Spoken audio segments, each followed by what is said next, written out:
Hello, welcome back to my tea house.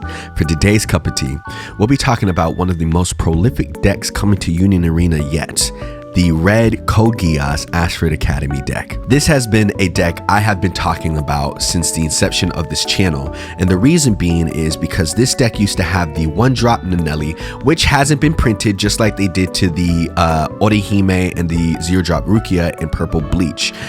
That deck was the certified tier 0 deck in Japan, and I'm curious to see if we could still find some greatness in this deck. I know personally it's not what I'm taking to Orlando, but I still think this deck could be super strong. A lot of people have placed it in their tier 1.5, not knowing if this deck can still back up and walk the walk that it did during the first couple events that JP had it with. Now, with the Ashford Academy deck, this deck is all about getting aggro out early and then proceeding to up the ante once you raid in your Suzaku, the 4-1 Suzaku, which allows you to unspend a 3000 BP character or below. I think that with our meta and how aggressive we've played, a lot of people are going to really like this deck, especially for my Megumi fans that didn't really have any removal. If you were a lover, a Megumi stan in JJK, then you are going to love this deck. Now, I've seen a lot of people opt out of running the final trigger, which I don't blame them for doing it, but at the same time, through my conversations with T-Mac and some other people, it's hard to give up a card that allows you to extend your turn. Yes, you want to use all your APs and just keep dropping bodies, just like the Renji Rush, but at the same time, I think with that thinking, you're going to set yourself up for failure with this deck. Yes, be aggro early, move your cards up, but the turn extender allows you to wipe your opponent's board, restand your APs, play your big bodies, boost them with the giant pizza, we'll talk about that, and stand them instantly with the Suzaku or the Ashford Academy. The other decks, I'm not going to be making my purple Code Geass deck until after the Eggman event, given if I place high enough to where he shares my deck, or after the Orlando, hoping that I do well in that event. In terms of the tier list that I have been seeing come out, I want to let you guys know Code Geass is the strongest IP overall that we have gotten, and I need you guys to throw some respect on its name. I've been doing a lot of labbing in preparation for Orlando with purple Code Geass, and I'm here to tell you that purple Ichigo Renji Rush, bro, our deck counters it. I see everyone still holding purple Renji to some high caliber, but Yuji, what's his name? Suzaki? I can't remember his name. I can't. You guys know who I'm talking about. But the blue JJK deck, it's a pretty balanced competition going into the Renji Rush. The Lancelot deck is a better, more aggressive Karapika deck, and it has the answers for the Renji Rush. Look, I love Renji Rush. I think it's a strong deck, but I'm just here to tell you that the playing field has been leveled.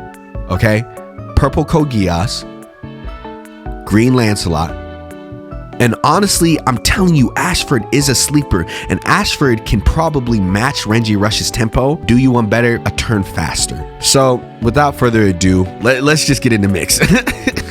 Now, getting into it, y'all already know how I like to build decks. I say this every time we come up with a new deck profile, but there's something that I want to start pointing out that will probably help you in your deck building process, and that is the importance of triggers. Now, when it comes to building decks for me, if the card has no trigger, the card has to add immense value to the deck in how it operates and what it can bring to the table, honestly. As you can see, I only have 3 cards in here with no triggers. With this deck, you want to be hyper aggro, hyper aggressive, and honestly, because you have such low drops, you could probably play them out boom, boom, boom, boom, boom. So at the beginning of the game, I think it might be wise to take early chum blocks with your 0 drops, etc., and hold off. That way, late game, when you do start taking damage and you want to keep those important cards on the board, you're more likely to hit an active trigger. We are running 4 on the 3/1 Colin, 4 on the 0/1 Colin, 4 on the Nanelli, and 4 on the Sayoko, adding up to a total of 16 active triggers. Now, I know that we like to talk about RNG being a big point in this game, but realistically speaking, we have the power to control what it is that we pull from life. And if you're not paying attention to the triggers, the cards that you're adding in there, you're only playing yourself. Now, moving forward, we want to get into our win conditions, the cards that are most important in this deck, starting off with the 4/1 Suzaku, who is obviously the main engine of this deck. The 4/1 Suzaku allows you to unsuspend one of your characters that are 3k BP or less and swing with it again. The second most important card in this deck will be the 3/1 Nanelli Lamperouche. Rest in peace to the other Nanelli. I mean, if I'm being realistic, I wanted to take this deck to Orlando. I guess that explains the type of person I am playing a tier 0 deck, but like, you know how cool it is to swing with something that is like 2,000 or less and being like, what you gonna do about it? You can't touch me. I got the wheelchair shorty backing me up. What you gonna do? Now, this Nanelli allows you to rest it and give one of your target characters plus 1,000 BP and impact if they are 3,000 BP or less. That is huge. It helps you close out games, and it helps you continue to apply pressure when your cards are very, very low. The third most important card in this deck is the Ashford Academy. Now, I've seen people run it at 4. I don't blame them for running it at 4, but I also think 4 is a little bit too much with the draw and trash power that we have with this deck and the cycle that we're able to do. You're sure to hit your Ashford Academy if you're doing it right. This card allows you to restand a character that you played for the first time that turn that is 3,000 BP or less, which helps you out with this very aggressive deck and play style that NA likes to utilize. And I'm very curious to see if this deck gets a resurgence at Orlando, especially since everyone is playing Renji Rush, Oklahoma, right? That's the Toshi Rush. Everyone wants to play this low gun quick style, and we might actually see the red color trigger become useful. I'm very, very excited to see what happens. We have the first raid fodder for our Suzaku, the 0/1. Add this card to your hand, 1,500 BP. Very standard. We already know this is a must-have in your deck, right? Moving forward, we have the 0/1 Colin, right? I really wanted to use Arthur. I think Arthur would be very strong in this deck purely because, you know, nullify impact, and it is a 2,000 BP 0 drop as well, and those are very strong cards to have. But because he doesn't have a trigger, and because I feel like every card that I've chosen so far for this deck is vital, I had to take it out. If you want to substitute it with something in here, be my guest. I would love to see your rendition. But what's important about this card is that it gives us an active trigger, right? We gain 3,000 PP if we hit it out of life, and it could play a very pivotal point in the match. Moving forward, we have Shirley. I was originally going to play School Festival in the deck. I was gonna run a 2 of because I thought it would be good to search for cards, your character cards. But at the same time, I feel like we have a lot of draw one, trash one power, and we want to use every character card. So I don't really see the point in adding it. It is a nice flex option, but the Shirley, it was between adding the 2/1 or the 0 drop, and because we want to get the Ashford Academy out as fast as possible, I thought playing the 0 drop Shirley right off the bat, turn 2, you tap her to generate 2 energy, you play the Ashford Academy down in the back line, right? Now you're generating 3. Then you play the 3/1 Suzaku to the front line, and then you get to play another card, right? So then you play a 2/1 or less to the back line. That way you don't brick. You don't want to brick yourself, right? You play it to the back line. That way you're generating at least 2. Hopefully you have another Shirley that you could play back there. Or if you want to run the double energy 3/1 tap for 2 if your opponent is playing a green or yellow, it's less likely to get that, so I wouldn't run it. But you know, making sure you play another energy down there so you're still at 2 and you don't brick, and then you can tap the ashford to stand whatever character that you're playing to the front and go for that that turn 2 swing right off the back. Or again, if you're going second, then you could ramp this up even quicker. Another reason why we're playing the Shirley, not just because of that ramp, but because it is a raid fodder for the 3/1 Shirley, which we will talk about once we get there. Moving forward, we have the 0/1 CC. I'm running 2 of these because I want to run the energy ramp, right? This is just a way to cycle through your deck, draw 1, trash 1, and then it also has a draw trigger as well, so it replaces itself. 1500 BP. You want to save this card for when you really need to dig a card deeper and you don't want to use that extra draw, or maybe you want to use that extra draw and dig a little bit deeper. Moving forward, we have the 2/1 Sayako. This might be one of the important cards in your deck, right? If you want, you could play the 3/1 Suzaku to the back line. That way you have another energy source, and then you play this 2/1 Sayako to the front, unsuspend it, then you swing for 3k, and if you want to, you can step it back, and now you're generating 3 energy once again. You know, we're looking for those combos, how to be aggressive early, but make sure we don't break. That way we can keep up the onslaught. And then at 3 energy, if you have a bunch of zeros, right, you can just play them out like the Renji Rush, but you do it a turn early because we have the cost to do it. Now, this card is another active trigger, right? We're running 4 of these. I wish this card was a double energy. If it was, it would have been busted. But we're neither there nor there. I don't know what I just said. This is the card that I've been talking about, the 3/1 Suzaku. This is going to be one of the key cards in this deck. It allows you to play a 2 or less required energy card from your hand set to resting onto the field. It's not contingent to only the front line. You could play it in the back line if you want to generate energy, or you could play it to the front. Whatever it is that you want to do, it is one of, if not the 4th most important card in this deck, right? It is also our color trigger. The red color trigger is not really the best. Early on, it is, and honestly, again, like I said before, since everyone's playing these low to the ground rush decks in these other IPs and colors, who knows, this color trigger might turn out to be somewhat important. But other than that, we really only want to use this card to combo certain things out and then continue that onslaught. That way we untap whatever it is we play for free with the Ashford Academy. We have the 3/1 Colin. This card is probably the next most important card. It is another active trigger. We're running 4 of these. It is a double energy, so you could play it in the back line, move it up, etc, etc. And then when you're attacking with this character, it gains 1000 BP. Now, my idea with this deck is you want to be as aggressive on early, but a lot of people are just purely playing low to the ground cards and nothing to add the boost, and this is where the giant pizza comes from, right? You can hit this card with the Nanelli, give it plus 1000 and impact, and when it swings for 5 impact, and now you can contest with the Lancelots, the Karapikas, those big bodies that everyone else is playing.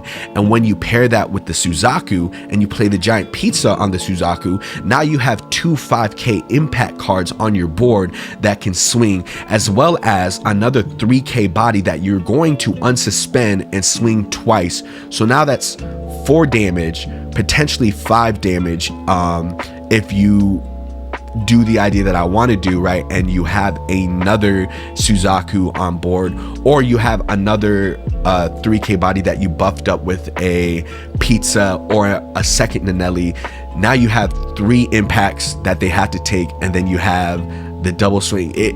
There's a lot of things that you can do to add to the aggression with this deck, and I'm very excited to test it out. Moving forward, we have the 3-1 Shirley. I wanted to boost this up to 4 and then still run 3 of the 0 drops, but I didn't know what to take out. I could take out a giant pizza, but at the same time I need to test the deck out first before I change that, because I think running 4 of the giant pizza might be it might be a hack, bro. I'm telling you, bro. I'm cooking, I'm boiling the water, and there's no water in the pot. Okay, now the 3-1 Shirley, what's amazing about this card is it helps with your cycling right through your deck. It's active main if you just hard cast it, switch to resting, you can draw a card, then place 1 from your hand to the sideline. It helps with that digging into your deck. But also when you raid this card, you can get any red event card back from your sideline. So if it's a final trigger that you need to extend your turn to do what it is that you want to do, if it's a special trigger that you want to just get back and just bully your opponent, like boom, I'm gonna hit you with 2 special triggers, then I'm gonna extend my turn, I'm gonna raid the Shirley in, I'm gonna grab one of those special triggers back, boom, I just wiped your board, and oh what, now I'm swinging at you for 5 at your face, potentially 6 if you have 2 Suzakus. Crazy. And the fact that people aren't wanting to fit this package in, I don't know. On top of this, it's a 3-1 raid card. So if you hit it out of your life, right, you can either use it as a defensive raid just to chum block, or you could just raid it into your bat. Either way, it just allows you to get a card out early and then put a body on board. That way you don't have to waste an action point next turn.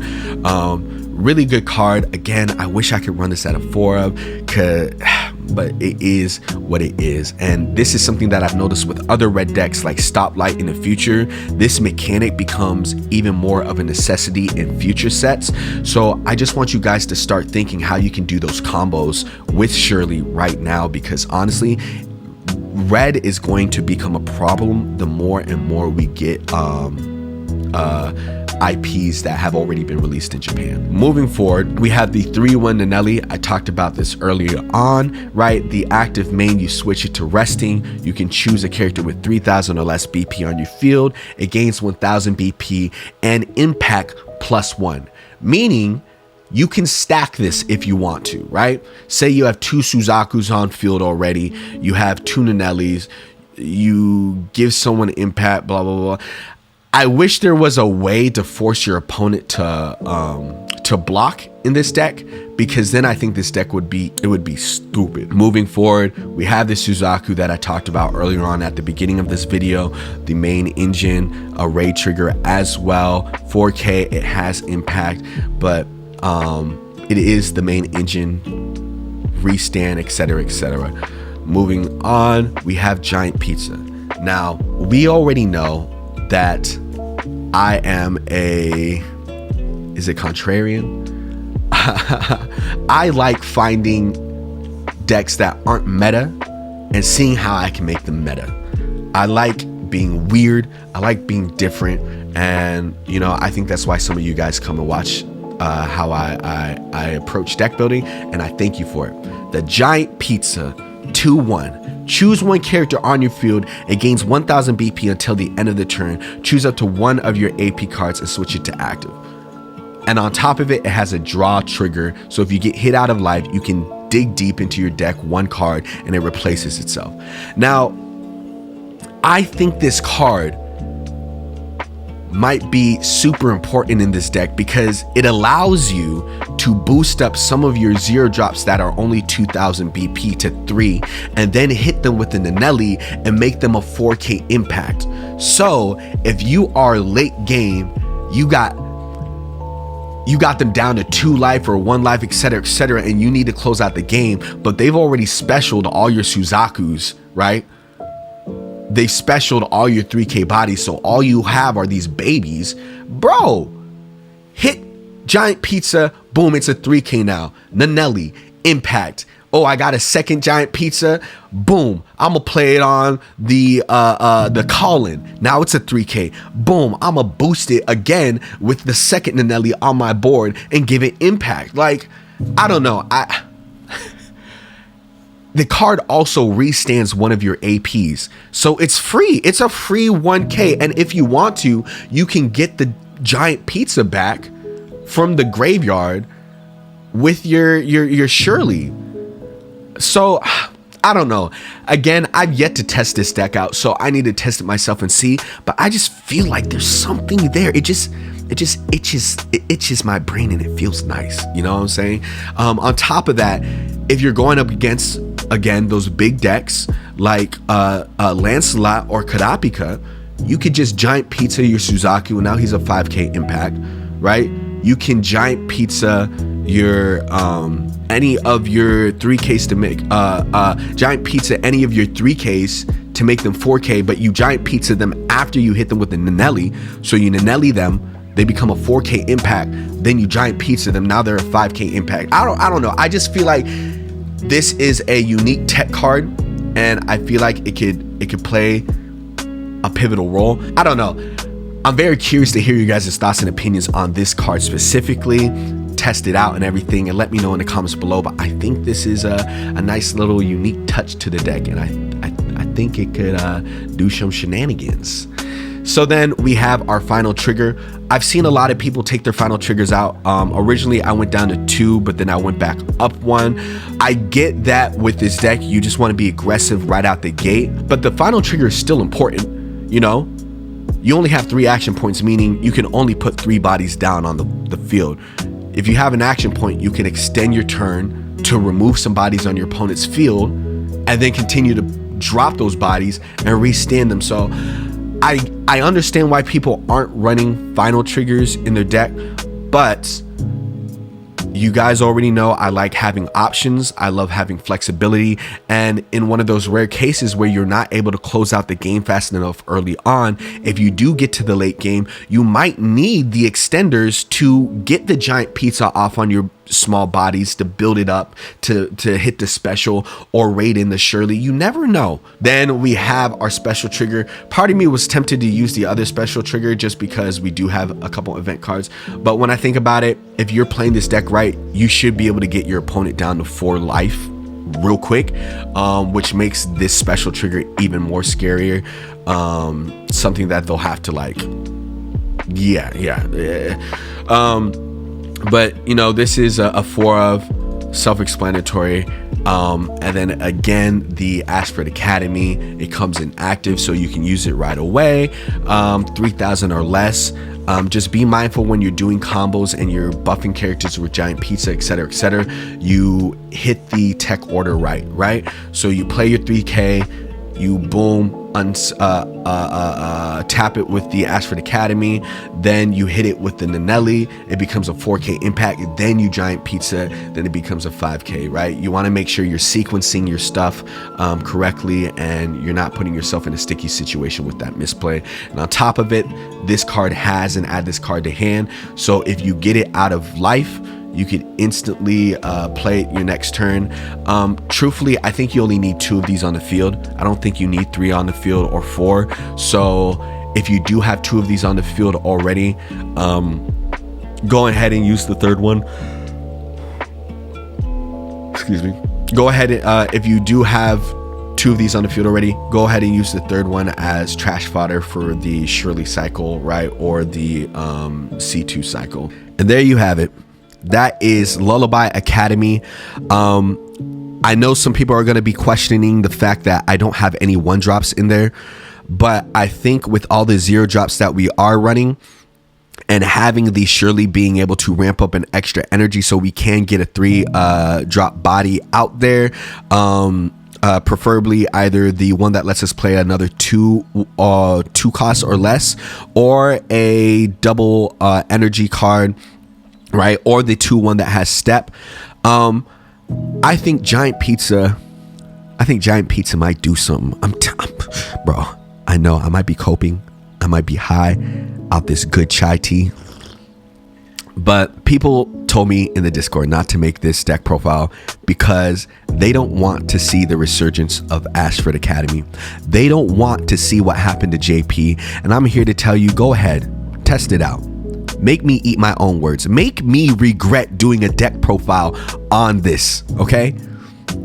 I think that this deck could be fun, but at the same time, for everyone that hated the Mahito bullshit, this deck might be the next one that you guys really fucking hate. But all that to say, I'm super excited. I have to book my flights to Orlando right now. I've seen a lot of you comment that you're excited and you want to meet me. I want to try and figure out and plan like a meetup somewhere in the festival so we could all, you know, chat, take pictures and stuff like that. But just know that I will be hanging out with some of my peers that I've been looking forward to meet. So my time I might not have enough time, who's to say, but I am looking forward to meeting the T community in person. We are about to hit 400 subscribers. We are almost 100 away from 500. We're 102 away. Thank you for growing with the channel. I hope you guys enjoyed your tea break, and I'll catch you on the next one. Oh my God, this tea's so good. Here's some tea ASMR for you guys that are still here. Oh my God, don't forget to like and subscribe.